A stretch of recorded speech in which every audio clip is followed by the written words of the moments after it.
Bienvenidos a Bien Público, aquí como cada semana en el canal 21, el canal del Arzobispado de Buenos Aires. Y les mando un gran saludo a los televidentes en Lima, Perú, Medellín, Colombia, en El Salvador, en Puerto Rico, en la República Oriental del Uruguay, en toda la Argentina, y a donde Facebook, YouTube, Internet nos lleva. Gracias por acompañarnos, gracias por esta lealtad, esta fidelidad hacia nuestro ciclo Bien Público. Cuando empezamos Bien Público en el 2008, comenzamos este ciclo con la presencia del cardenal Jorge Bergoglio, hoy Francisco, obispo de Roma, como le gusta nominarse, y él proponía una televisión donde promovábamos lo bello, lo bueno y lo verdadero. En ese espíritu tuve la dicha de entrevistar hace pocas semanas atrás en Madrid a Vicente Verdú. Les voy a contar de quién se trata. Tan querido en la Argentina, tan reconocido, este periodista estrella del país de Madrid, escritor, doctor en ciencias sociales, economista, por un observador refinado, agudo, precursor de la realidad, ver anticipadamente las cosas que están por venir. Y ha presentado un libro muy original, Apocalipsis Now se titula, que es tomar el texto del Apocalipsis de San Juan, el último libro de la Biblia, del Nuevo Testamento, y ver las similitudes entre el fin de una época, como es esta de crisis, de cambio, el tema de la desocupación, este capitalismo desbordado, la precarización del trabajo. Una reflexión muy interesante de este gran escritor y ahora también destacado artista plástico, un pintor de nota. Los dejo con Vicente Verdú. Vamos a escuchar estas reflexiones tan pertinentes para el tiempo que nos toca vivir. Gracias.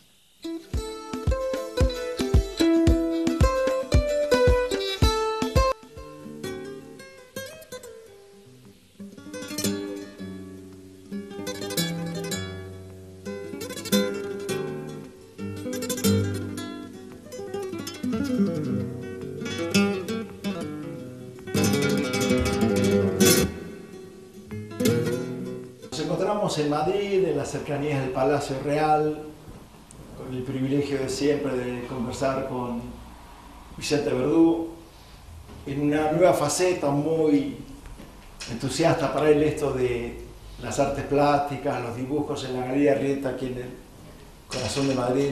Bienvenido Vicente a nuestro programa. Bienvenido. Ha llegado a nuestras manos Apocalipsis Now.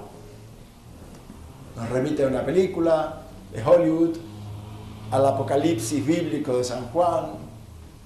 ¿Qué lo inspiró a Vicente Verdú a escribir en el 2013 Apocalipsis Now? Bueno, la inspiración fue más bien una sugestión, una sugerencia del editor, que era un hombre pues aficionado en general de literatura sagrada, y encontró que había algunas correlaciones entre lo que significaba la profecía de San Juan, el Apocalipsis, como el fin de un tiempo, y lo que ya se convenía en todos los diagnósticos sobre la situación, porque crisis sistémica, crisis social, crisis económica, lo que quiera que sea, pero ¿no? En una etapa que no se iba a reconstituir a imagen y semejanza de la anterior y que inauguraría un tiempo nuevo, ¿no? Entonces esa digamos, similitud tan principal, ¿no? En el Apocalipsis, que es todo lo que resuena el Apocalipsis con grandes caracteres, es el fin de un tiempo, ¿no?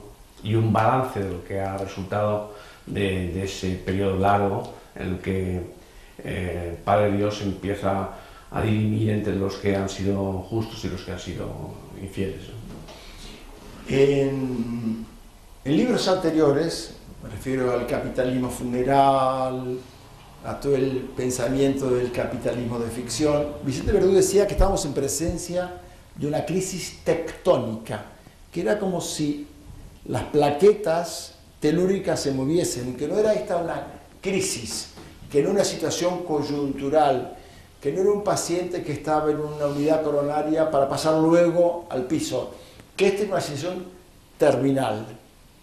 En ese sentido, este modelo del capitalismo financiero, esto que usted llama con tanta claridad la sociedad delictiva, las asimetrías tan grandes, ¿están interpretadas en Apocalipsis Now? Claro, porque la idea, digamos, que justificaba hablar de apocalipsis era una destrucción generalizada de los pilares que constituían el sistema, ¿no? Entonces, una vez que la política se ha quedado completamente desacreditada, la justicia también, han quedado desacreditados los medios de comunicación y todo lo que significa la información, ha quedado desacreditado los poderes compensatorios como el legislativo, el judicial, todo esto hace pensar que efectivamente se ha producido, como dirían los franceses, un craquelamiento de todo el sistema y lo que hay es un material de derribo que ya no se reconstruye como hubiera podido ser un accidente circunstancial, ¿no? Hay que edificar de nuevo. Yo recuerdo que en un libro suyo usted, Vicente, dice que era como transfundir sangre a un cadáver, que esto ya no era un tema de dineros, no era un tema de créditos, no era un tema de ayudas financieras, que este modelo era irreversiblemente cadavérico, estaba muerto, ya era apocalíptico. Bueno, esa es la idea que hemos tenido todos cuando ellos mismos, digamos, los poderes, han empleado estas metáforas de transfundir o de infundir liquidez al sistema, hacer posible que hubiera una liquidez suficiente para que llegara a todos de nuevo y tuvieran créditos para volver a inaugurar empresas o a dar empleo a la gente. Bueno, todas esas metáforas que tenían que ver con la transfusión o con la animación de un ser moribundo, pues todo esto se ha visto fracasado, porque después de inducir en el sistema miles de millones de dólares y de euros, el sistema no ha reaccionado, sino que todas estas políticas unidas a ese fanatismo de la austeridad, ¿no?, han creado una cantidad de dolor y de sufrimiento creciente y creciente. Veía en la televisión ayer un desahucio, una persona que no pudo pagar su alquiler y tomó la peor decisión que podía tomar. ¿Cómo interpreta Verdú este pasaje de la España opulenta, próspera, abundante, a que en poquitos años estemos hablando de 5 millones de desocupados o parados, como aquí le llaman, personas que no pueden pagar sus hipotecas? ¿Cuál es su interpretación de este fenómeno? Bueno, tú dices 5 porque hay en España dos modos de calcular el desempleo, ¿no? Uno que es una encuesta de población activa, que es preguntando a la gente si está o no está empleada y si conoce o no conoce a gente desempleada, que eso es la encuesta de población activa.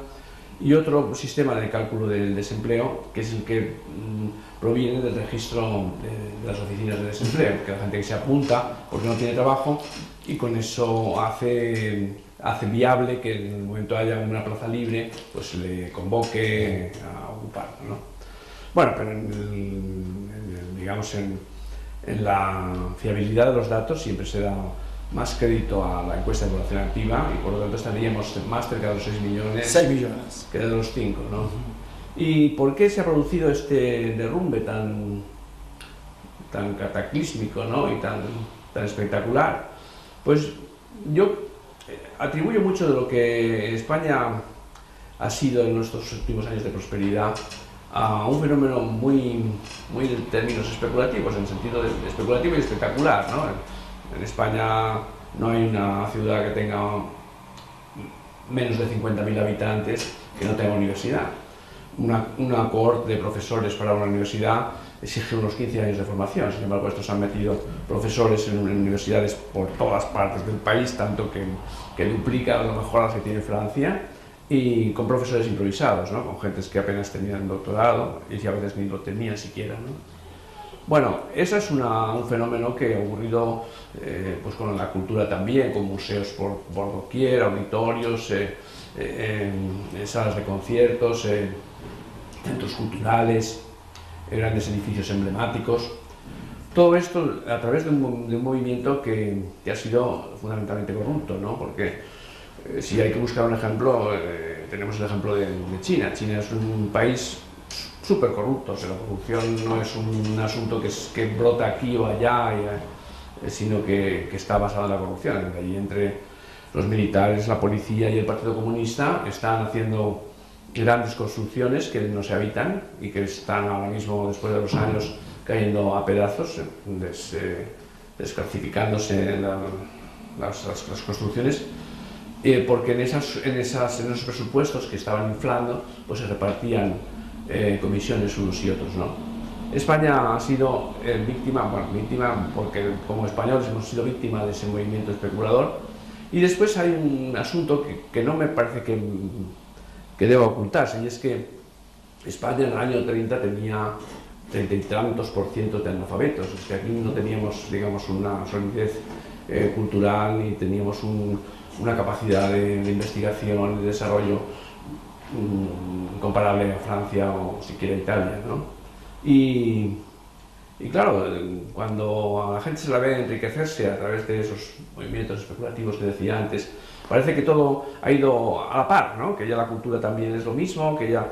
Bueno, tanto es así que el presidente del gobierno, Luis Rodríguez Zapatero, decía: ya estamos en la Champions League de Europa, ¿no? Porque parecía que todo ya, todo ese mundo de la miseria, de la pobreza y del gran dolor que suponía la guerra civil, pues quedaba atrás, ¿no? Y habíamos sido como salvados de las aguas, ¿no? Y habríamos inaugurado un periodo que nos hacía participar a la par con los demás países desarrollados de Europa. Incluso se hablaba más de una vez de que ya habíamos superado a Italia, que ya estábamos acercándonos a la renta per cápita de Francia, etcétera, etcétera, ¿no?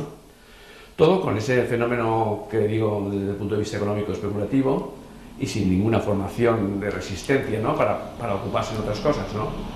Era muy corriente llegar a un pueblo y preguntar en qué se ocupaba la gente allí, y decían: pues aquí en la construcción y en el turismo, ¿no? De los dos pilares, digamos, que el país se apoyaba para crear riqueza, la construcción y el turismo, ¿no? Bueno, pues el turismo, claro, está muy dependiente de la prosperidad de los demás países, ¿no? Y de la propia España, ¿no? Que la gente se traslade de un lugar a otro y tenga más días de vacaciones, ¿no? Y respecto a la construcción, pues eso, la construcción se disparó, como ya se ha visto la burbuja inmobiliaria en tantos otros lugares, se disparó al punto que a todos nos hacía llevarnos las manos a la cabeza cuando veíamos las grandes construcciones, las grandes que se hacían en torno a las ciudades, o cuando íbamos a las zonas costeras y veíamos apartamentos adosados en unas proporciones que nos parecían, pues es un delirio, ¿no?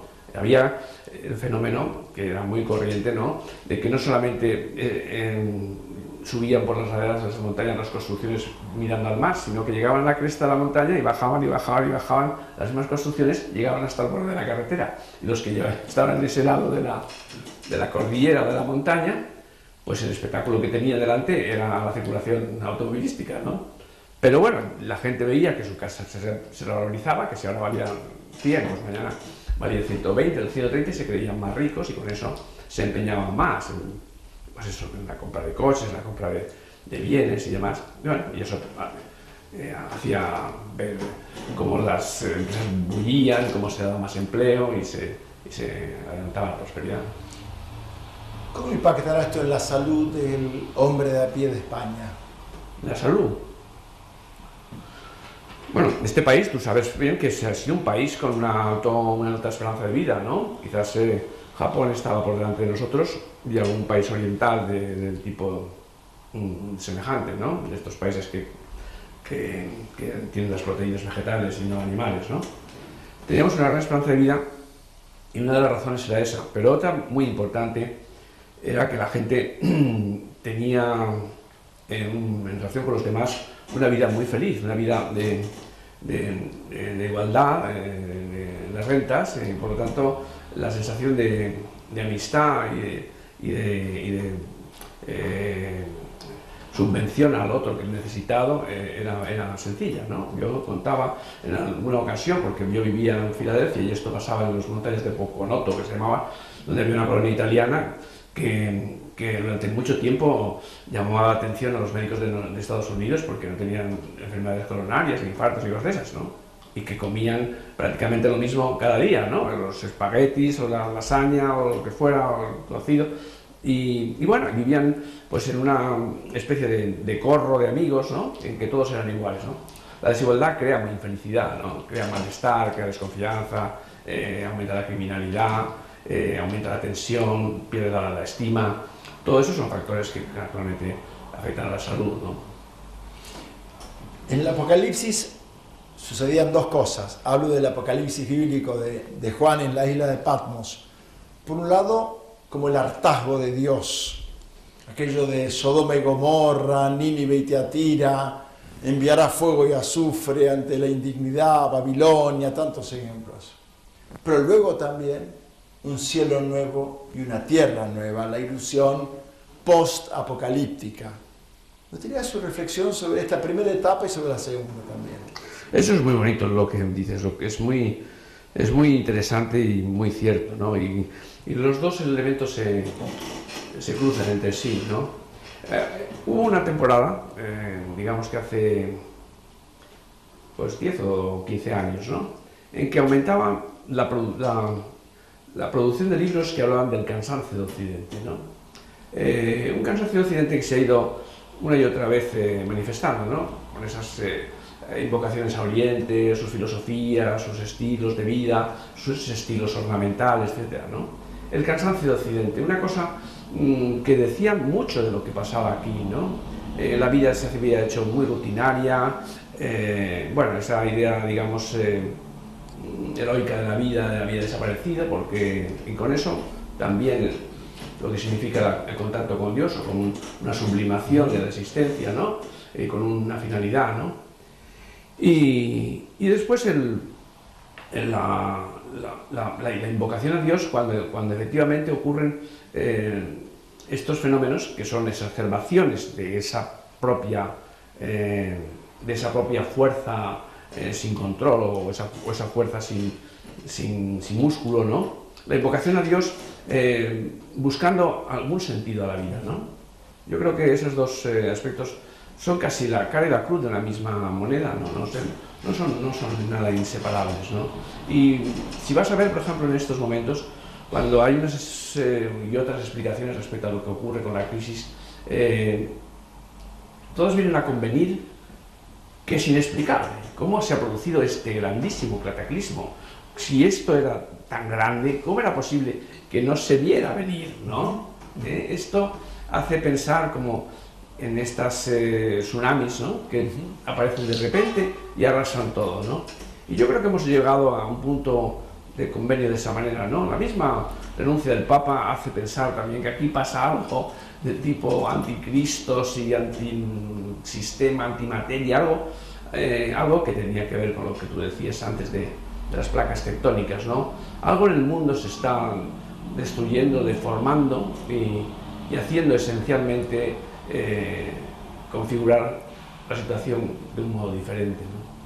Imagina una España pasado este momento con un amanecer, con tiempos nuevos. Pues todos tendríamos el derecho a imaginarlo, porque nos resultaría más soportable la situación, ¿no?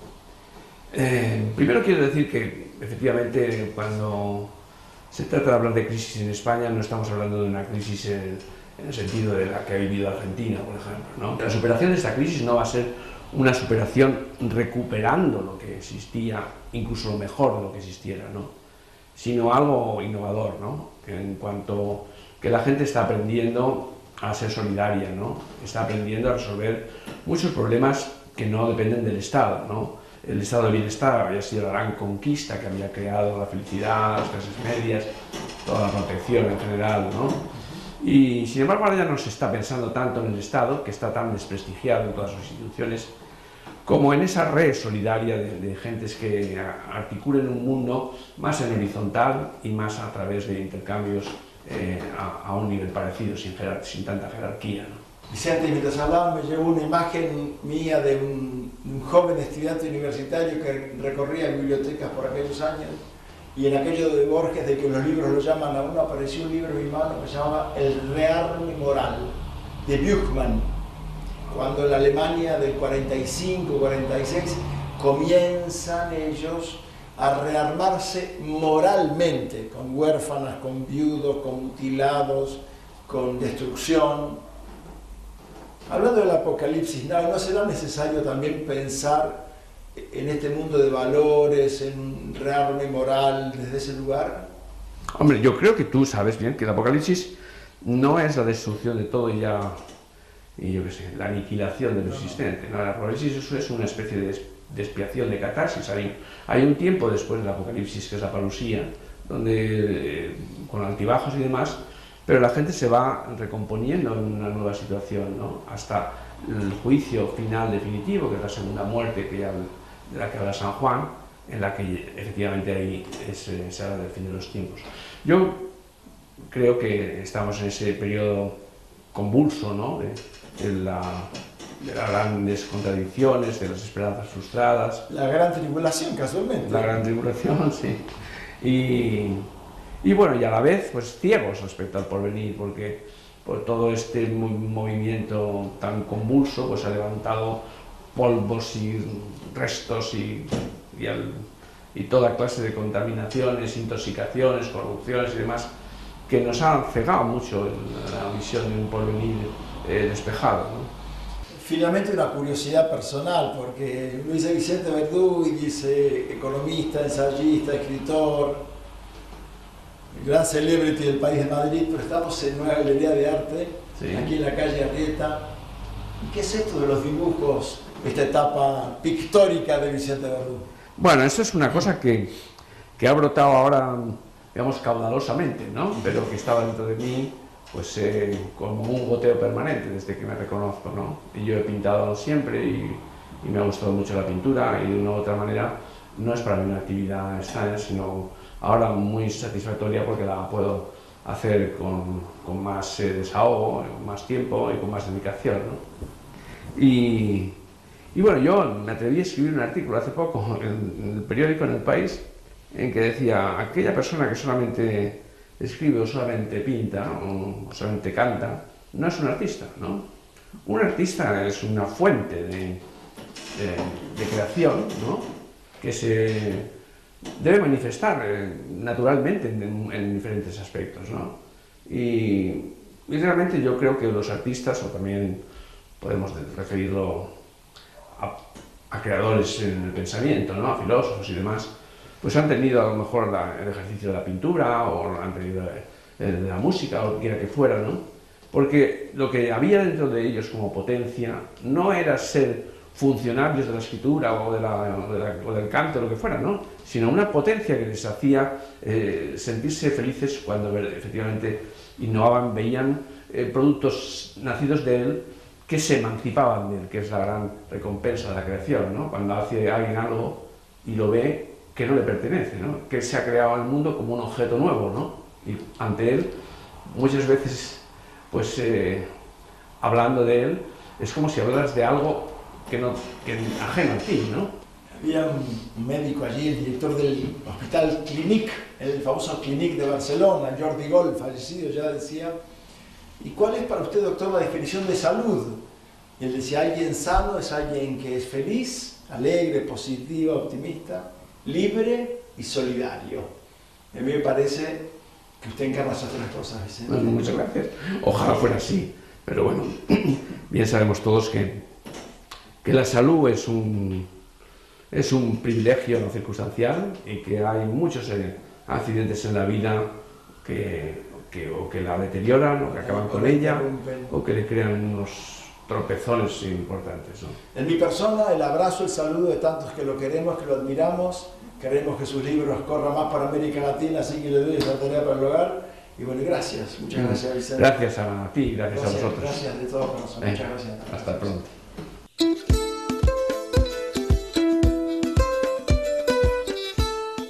Siempre es un gusto escuchar a Vicente Verdú, esta mirada distinta, profunda, responsable, por qué no decir con este dolor profético que Verdú tiene en sus reflexiones. Aprovecho la oportunidad para mandarle un gran cariño a los televidentes que nos siguen en España a través de las redes sociales. Un gran saludo especial a Rosa Falcón, aquí desde Buenos Aires también. Y me despido con aquello de Jesús de Nazaret, tan importante para estos días. Como quieren que sean los hombres con ustedes, sean ustedes también con ellos. Muchas gracias.